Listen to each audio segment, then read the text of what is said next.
Hello and welcome to 15-Minute Gamer. My name is Tony and this is Alex here. We're doing something a little bit special today, as you can probably guess from this bum axe in my hand and a certificate over there.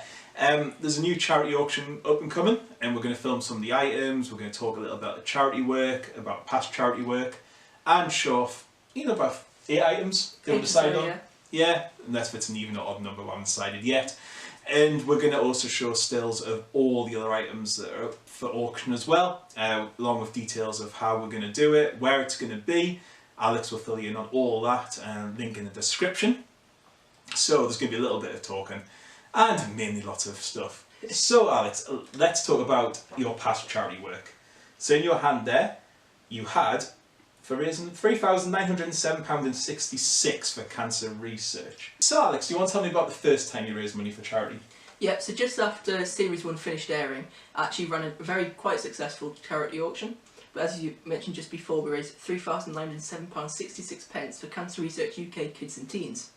Now the aim of this was for Chrissy Nee, who's a live event roboteer, and just before he died, he wanted, he put a very inspirational message on Facebook, and that was, forget about us, look after the children. So that's what this was all aimed for. But it then extended from there to look after Alan Gribble and Steve Merrill, who both died of cancer as well.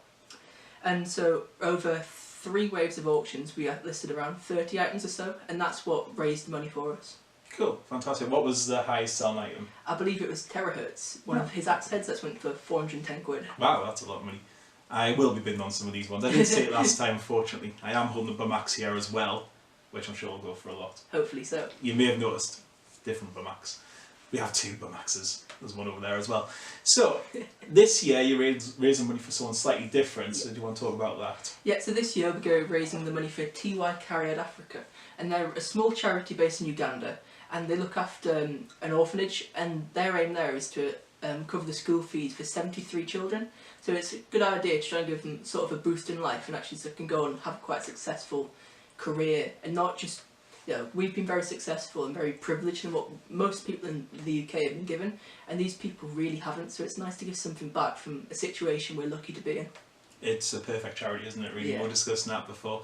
And this time there's 50 items. Yeah, there will be 50. It will be 50 when items. I collect them all in. Yeah. And we're going to see about 40, 45? 43 I've got 43 at the moment, so there'll be 43. Any more to follow, we can always put it on the end. Yeah. So how's it going to run this time? So it goes in waves, and where's it happening, and how do people get involved? Yeah. So the best thing to look at is my Twitter and Facebook. So Twitter TR2-Robot and Facebook Robot Wars -TR2.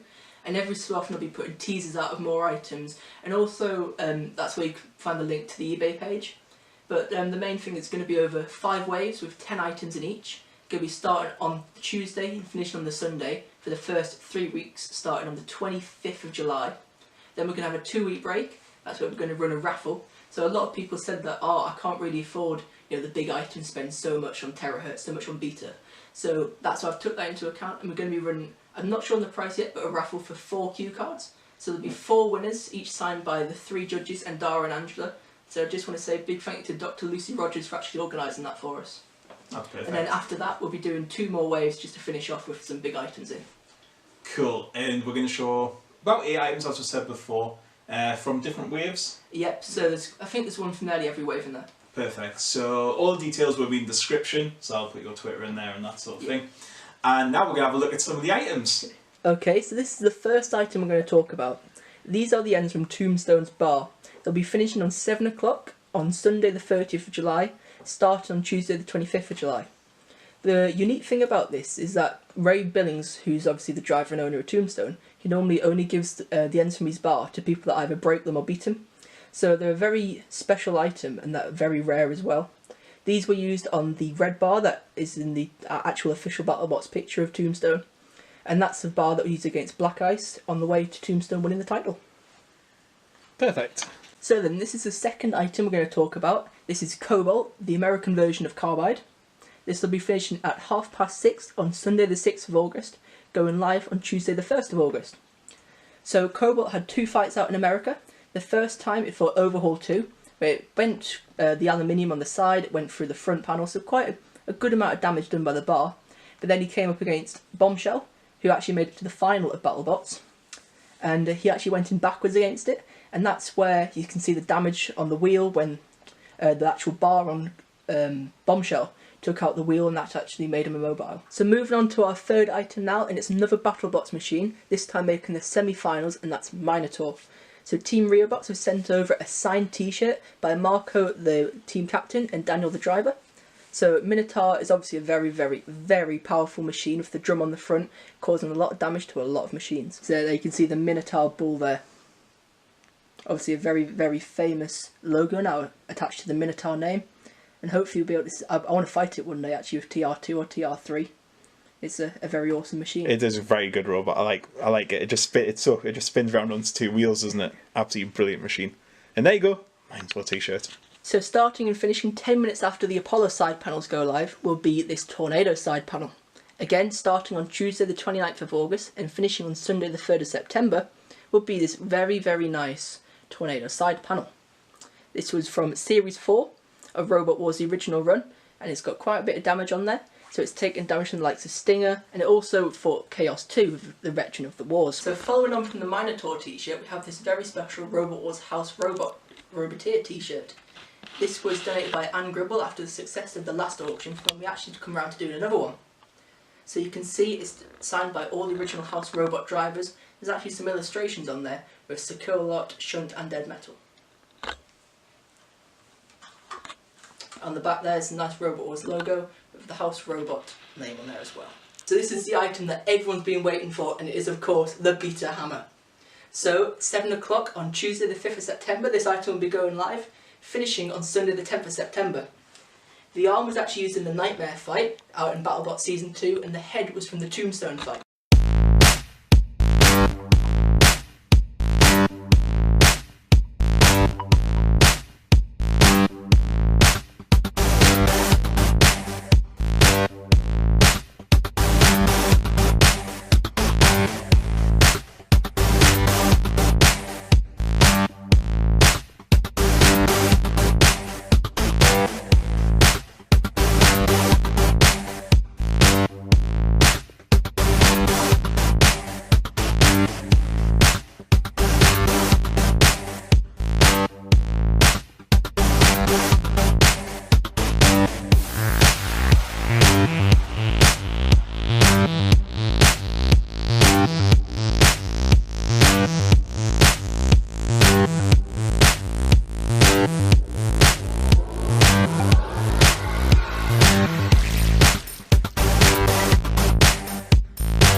Right, and that's all the items you've seen there. We've had some good shows there, some nice items, Yep. and stills of all the rest of them.